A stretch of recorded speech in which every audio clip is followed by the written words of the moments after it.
যে আমাদের এই লড়াই যতটুকুন বেশি রাজনৈতিক লড়াই, তার থেকে হাজার গুণ বেশি সাংস্কৃতিক লড়াই।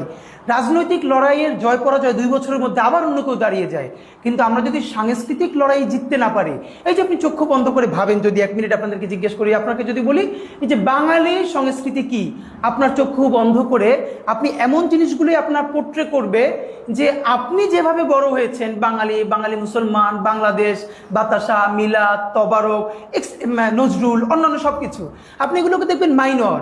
এই যে একটা আরবান আরোপিত পান্তা ইলিশ, যেটার সাথে বৈশাখের কোনো সম্পর্ক নাই, আমাদের হালখাতাকে নাই করে দিয়ে, আমাদের নববর্ষের প্রত্যেকটা সুন্দর প্রোগ্রামকে নাই করে দিয়ে একটা কর্পোরেট কালচার করা গেল পান্তা ইলিশ।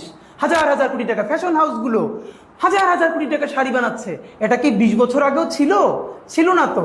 তা আমরা মনে করেছি ওই যে মনস্তত্ত্ব ভাঙতে হবে যদি আমরা একটা ইনসাফের বাংলাদেশ গড়তে চাই। আর এই জন্য কলকাতার কৌলিন্য থেকে ঘুরে দাঁড়িয়ে শতভাগ ঢাকাপন্থী, বাংলাদেশপন্থী একটি নতুন সাংস্কৃতিক বিনির্মাণ আমাদেরকে করতে হবে। সুতরাং আমাদের রাজনীতিকে বাঁচাতে হলে সাংস্কৃতিক সংগ্রাম করতে হবে।